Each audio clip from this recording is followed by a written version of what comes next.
We've done the research. We understand how long it takes for half of this to be gone from your bloodstream, all right? It's called the half-life. So there's a certain amount of time. I don't know, you'll have your phones. Get your phone, someone get your phone out and look up the half-life of ibuprofen. Come on, y'all, 2023, y'all are faster than this. Oh my gosh, come on. Half-life ibuprofen. Oh, 1.9 to 2.2 hours. Okay, so the half-life of ibuprofen, it's all right. Half-life, I'm going to put half-life of ibuprofen, right, is what did you say? Oh, sorry. Let's say 2 hours, okay? 2 hours. 2 hours, all right? So you take, got ibuprofen, right? Here it is, however much you took. 2 hours later, half of it's gone, all right? It's basically been absorbed, your body has converted it into some waste, and it'll be taken out of your body somehow, right? Okay, 2 hours later, half of that's gone. Okay, 2 hours later, half of that's gone. You see what's happening? Is it ever gone, completely gone? No, not really. This is exactly what exponential decay is, right? It's cutting in half each time. That's 2 hours every time I do this. Now, it gets so small that it's not even, we can't even measure it anymore in your bloodstream. Like it's trace amounts, right? So maybe if you took it today, maybe in a week, if you had a blood test, they might detect something, but a month later, they're not going to be able to detect it. That makes sense? It gets so small that we don't have an instrument precise enough to measure it. Got it? But in theory, it's still there. All right, let's look up another drug. What drug do y'all want to look up? I don't care. It can be legal or illegal. I don't care. I don't care. I'm like, really? What about Let's do marijuana because it's legal in a lot of states. So what's the look up THC. Look up THC, not marijuana. THC, I believe, is the active ingredient in marijuana that makes people feel. 20 hours. It's 20 hours? Okay, so 20 hours. 10 times longer than ibuprofen. Right? 20 hours. So if you ingest THC in some form, half of it will be gone in 20 hours. And then 20 hours later, half of that will be gone. 20 hours later, half of that will be gone, right? So that's why they say, like, if you need to take a drug test, right? If you took THC, something, and you got to wait a little while because I'm not promoting that. I'm just saying, you know what I'm saying? Like, there's a time period before a test would come back negative, right? Because it's got a much longer half-life. You all with me? I'm building up to something here. Let's do one more drug. Oh, meth. Meth. Let's do fentanyl because it's in the news. Oh. It's a really bad drug. I mean, it's a real big crisis in Adderall. Okay, look up Adderall. Look up Adderall. Someone look up fentanyl. She's still a better drug. How do you spell Adderall? A-D? A-D-E-R-A-L. Y'all know how to spell it. That's fine. It's 10 to 13 hours. Oh, 10 to 13 hours for Adderall? Yep. Let's go with 13 hours. All right, and then someone look up fentanyl. What about LSD? F-E-N-T. It's okay. It's all right. Fentanyl. What is it though? 3 to 7 hours. These are, 3 to 7 hours. That is a very, very quickly depleting half-life, right? Okay, you get the idea? You get the idea? Okay, now somebody look up the half-life of carbon-14. Carbon-14. The stuff that's in our bodies when we die. What's the half-life of carbon-14?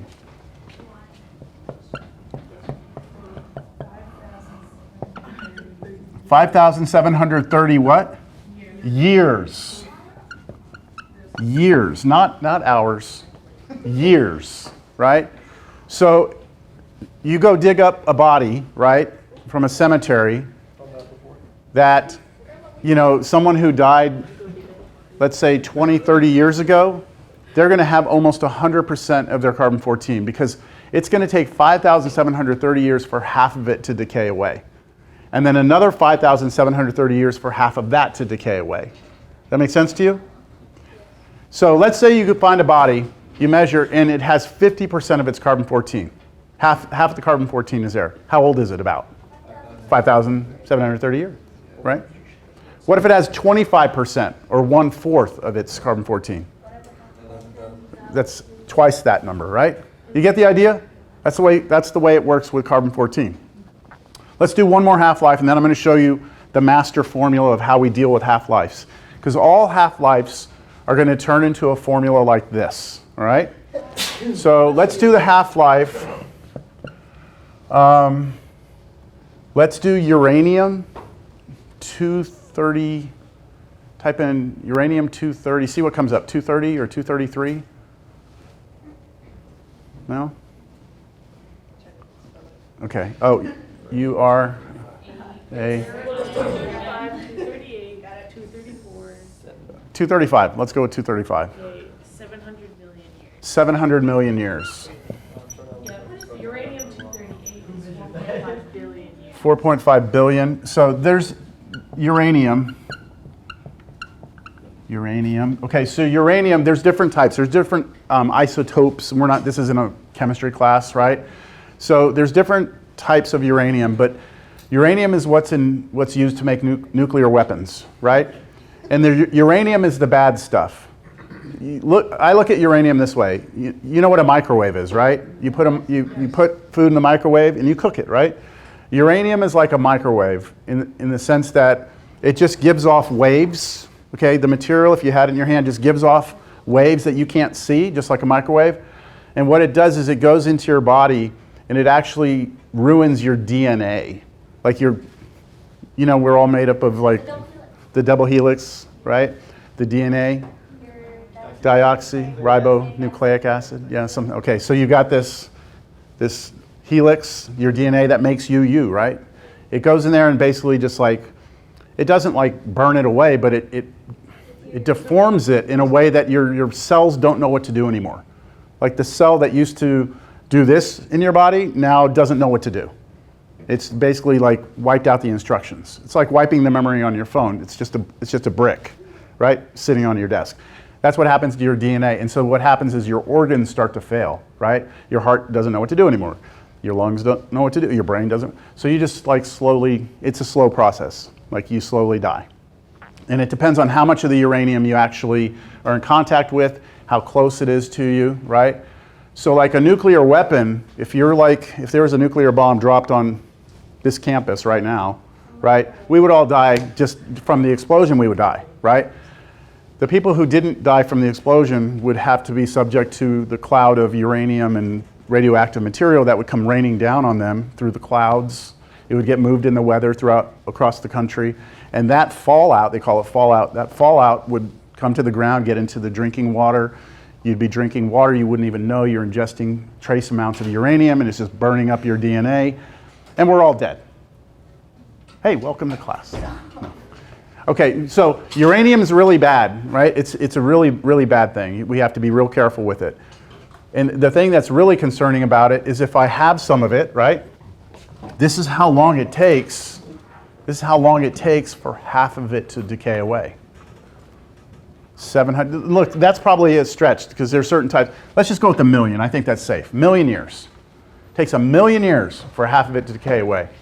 You mentioned Chernobyl, right? Yes, sir. There was a HBO special a few years ago about it. It became popular again. Yeah. The whole Chernobyl thing.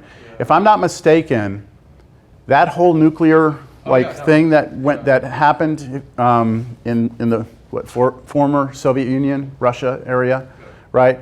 The amount of uranium that actually caused that whole thing was about, I think, 10 pounds. Yeah, it was. It could fit in your backpack. Yeah. Yeah, it was a very small amount. Yeah, no, I think it expanded though because it melted. Yeah, sure, yeah. I'm just saying the amount of bad stuff Yeah. No. was very, very minimal. Yeah, and it was like they could detect it all the way up to like Lithuania, I think. It was like Yeah. that crazy. Yeah, so we could go on and go down all these different rabbit holes of all these different things, right? I'm hoping that you're getting the idea of what a half-life is. It's just the amount of time it takes for half of something to decay away. Certain things, no big deal. Ibuprofen, right? No big deal. Things like this, what half-life, this was carbon-14.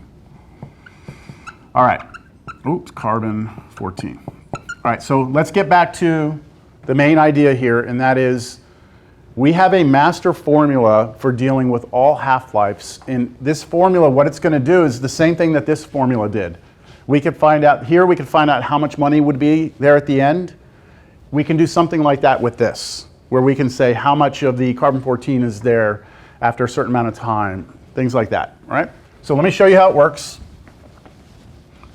The master formula is this. So this is kind of like your half-life formula, or half-life. I'm just going to call it a half-life formula, even though it's not technically known as the half-life formula. It just ties into what we're talking about here. Here's what it says. A equals A subscript 0 e to the k times t. Now don't freak out when you see that, because that's the shampoo formula, okay? That is, if you look at that, squint your eyes, you'll see that that's the same as the shampoo formula. But instead of using, well, A is still A, right? But instead of using P, we're going to use A subscripted with a 0. We say that A naught, okay, A naught.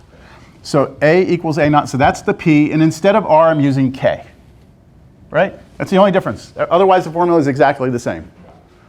Let me tell you what each of these things represent. A naught is the starting amount.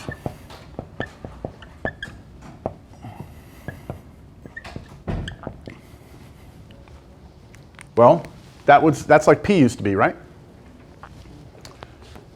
T is time, usually in years, but doesn't have to be. Okay, usually in years, but it could be in hours, or it could be in seconds, or it could be in days. See, in this formula, shampoo, T was always in years. Here, it can be something else. So T is time. K is what we call the growth or decay constant.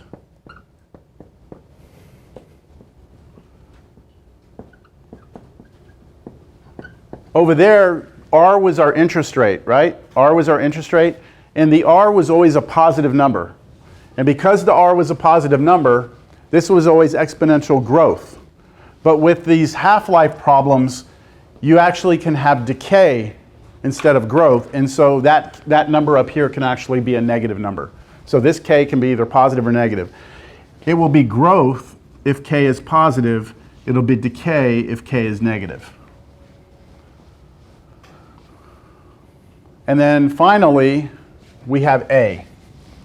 And A is the amount at time t. So it's just like the amount over here. The A was the amount of money we would have after a certain amount of time. This is how much ibuprofen we would have after a certain amount of time, how much THC, whatever, carbon-14, whatever it is, that's how much we'd have after a certain amount of time goes by. Are y'all good? Understand? This is a generic formula, okay? It's a completely generic formula. Now let's talk specifically about carbon-14.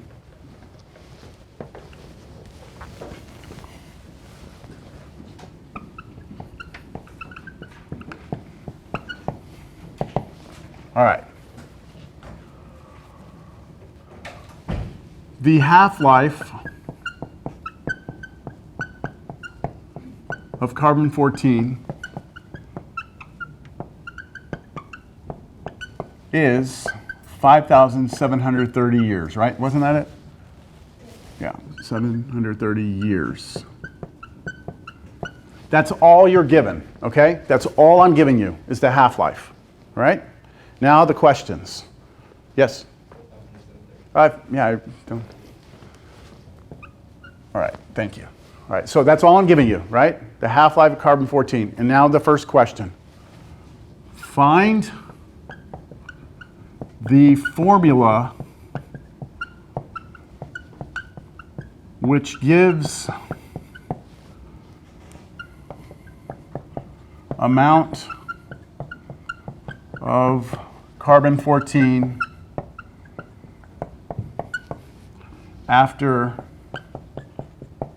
T years. Let's do that first, and then I'm going to ask another question. So I want you to give me the formula that will tell you how much carbon-14 is left in something after a certain number of years have gone by. And all I've given you is that the half-life is 5,730, right?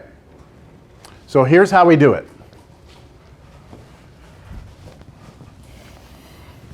This is our generic formula, right? If I tell you that the half-life, right, the half-life is this long, can you tell me if T is 0, how much should I have there? How much carbon-14 should be present in something if T is 0? That means when the thing dies, right when it dies, how much carbon-14 should be there? 100%. All right, so I'm going to put 1 to represent 100%. I don't know how much it is, but it's 1. That is 100% of the carbon-14 is there. Right? Now, the fact that the half-life is 5,730 years means that if T is 5,730, how much should be there? That's the half-life. So how much of it should be there after that much time? Half of it, right? So I put 1/2. Do y'all understand this? At the beginning, you should have 100% of the carbon-14. 5,730 years later, you should have half of it. Half of 1, or half of 1 is a half, right? Now, check this out.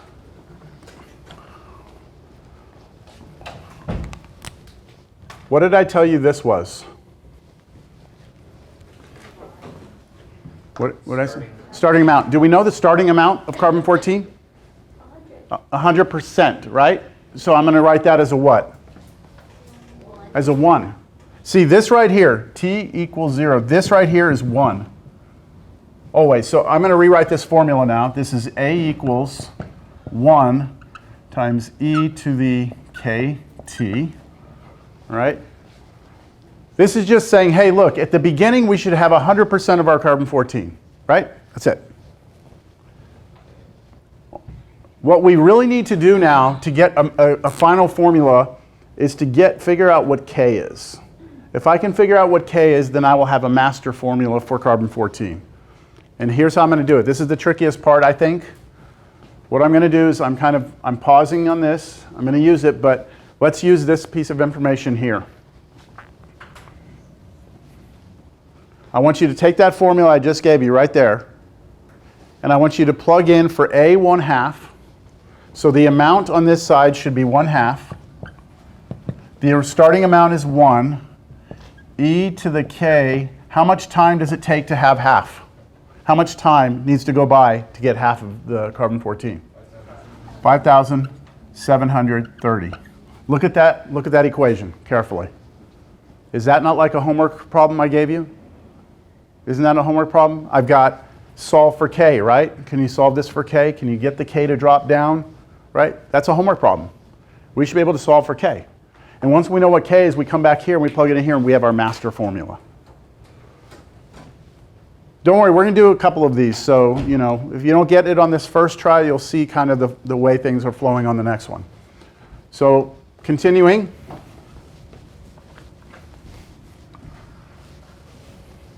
With that, I have, let's do it this way. 0.5 equals e to the 5730k. All I did there was turn 1/2 into 0.5.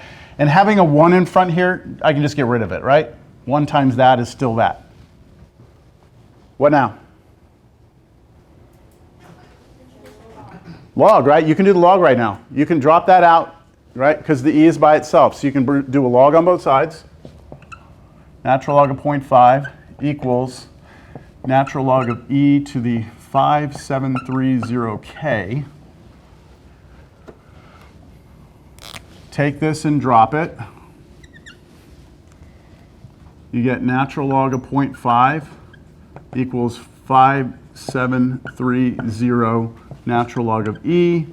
We know that natural log of E is 1. This is kind of getting repetitive, isn't it? Doing this over and over with the natural log E.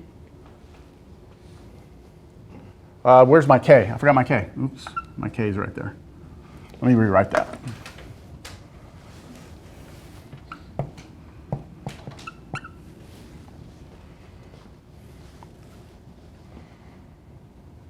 So this is going to turn into 1.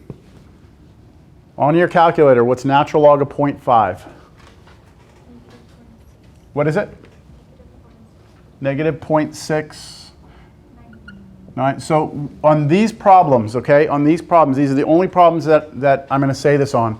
On these problems, try and go at least like 4 or 5 decimals because we're going to get more accurate answers that way.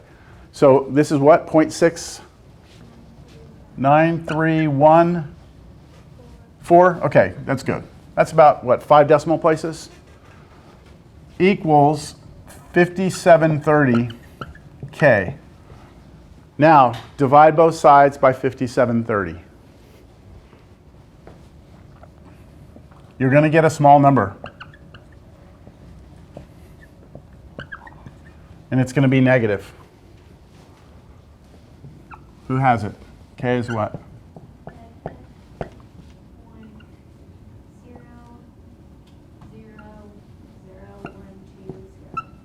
120? Okay, let's just do that then. K is, did anyone else get this? Yeah? That's what K is approximately, all right?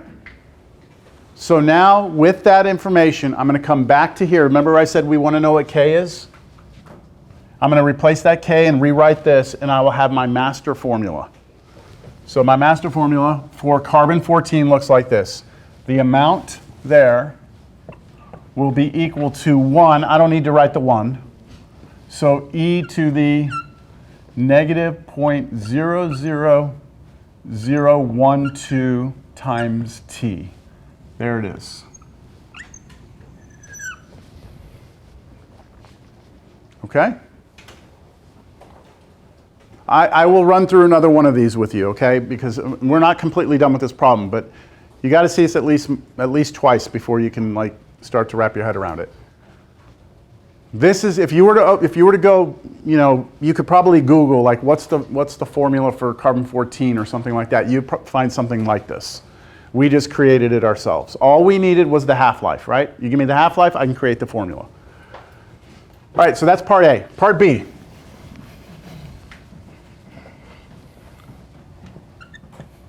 How much carbon-14 would be in a bone that is 32,000 years old?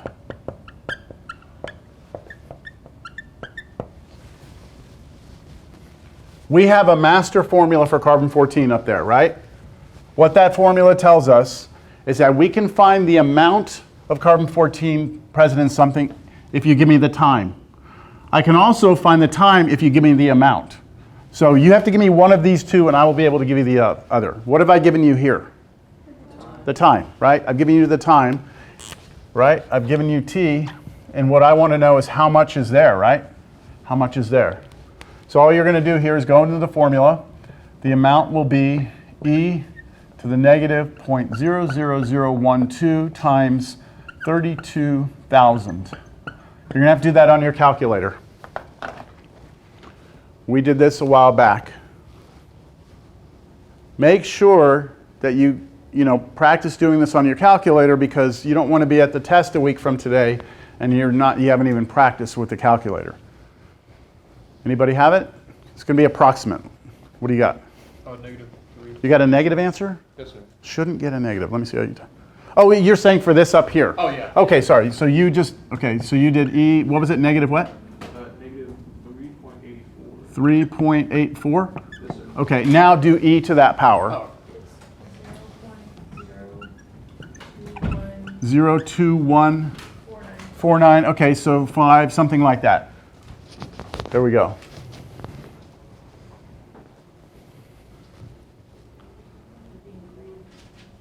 So what's this measurement, right? What does this represent? This is actually, so remember what the starting amount was? 1, that was 100%, right? So our answer is actually a percentage. Our answer is what? What is that as a percentage?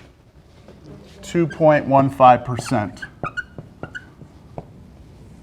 So if we go take a bone and we measure it and we find 2%, 2.15% of the carbon-14 in the bone, then we can date that to be 32,000 years old.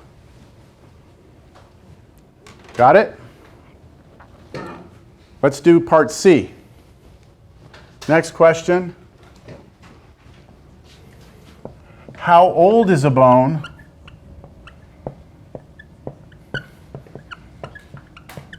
containing 0.13% of its carbon-14?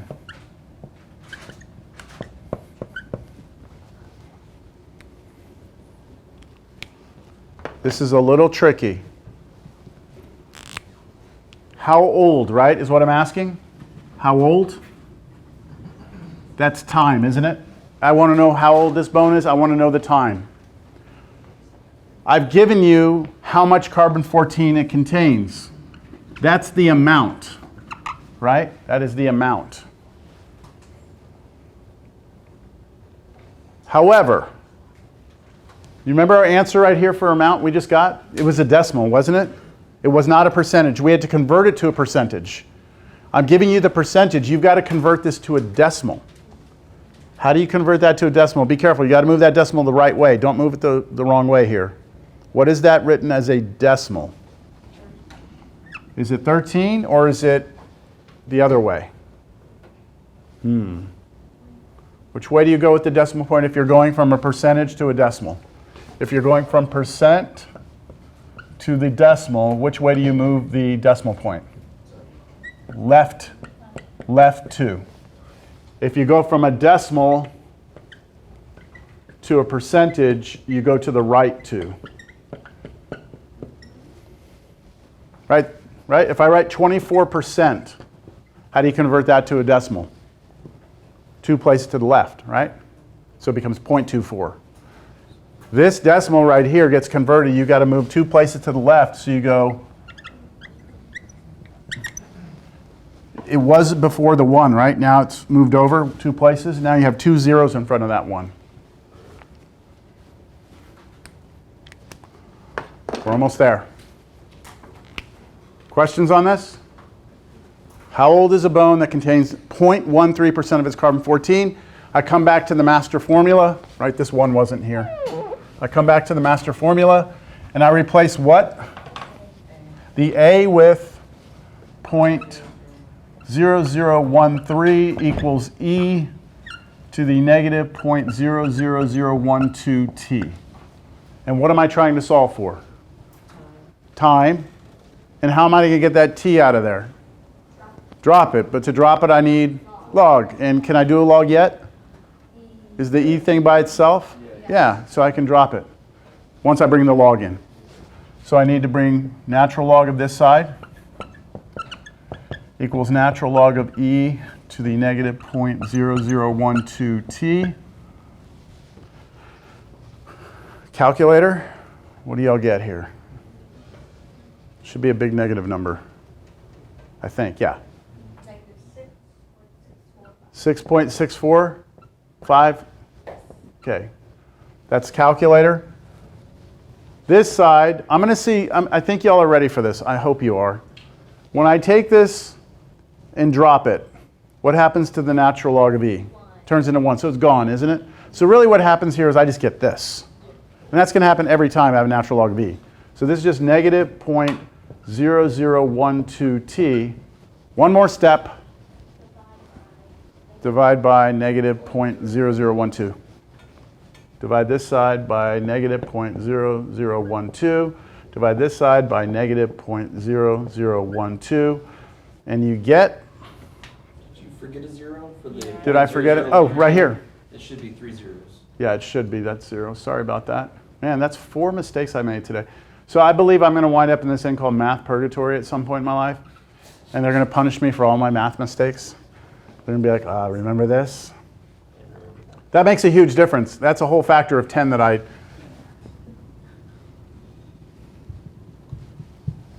Here, change that. Okay, try that now. Should be a big number. 55,000? 375 roughly is approximately how much time. So little, 50,000 years old, something like that. Now carbon dating is it's not a precise thing. It's not exactly 55,370. I mean, we would say with something like this, 50,000 years old, 55,000. We wouldn't, it doesn't date down to the minute, And the older it is, the less carbon-14 there is, the harder it is to measure it and things like that. You run into issues, but it's pretty good for a lot of things. All right, what do you think? We only have 10 minutes. So here's what I think we should do. Let's set up the next problem that we will finish on Monday, and then I will send you a review in the next day or two for the exam. That review is going to include, where's the test going to start? It's going to start with rational functions. Those are the ones with the vertical asymptotes, horizontal asymptotes, test points, all that stuff. That's going to be on this test. So it's going to be that, then it's going to be exponential functions, logarithmic functions, interest, carbon dating. That's it. That's it. That's it. No pressure. That's all that's on the test. All right.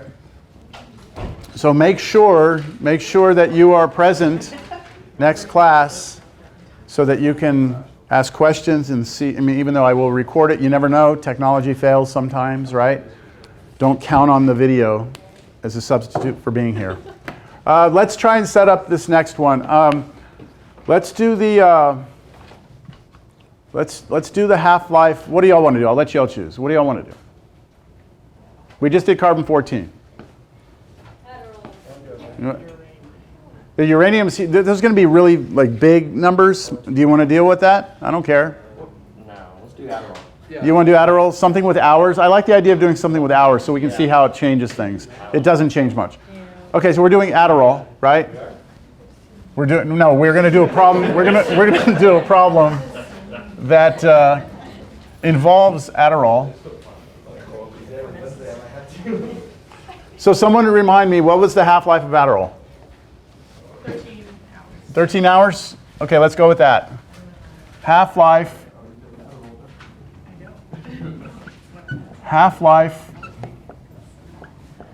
of Adderall. I don't know how to spell it. Adderall. Okay. Is 13 hours. Okay. With that information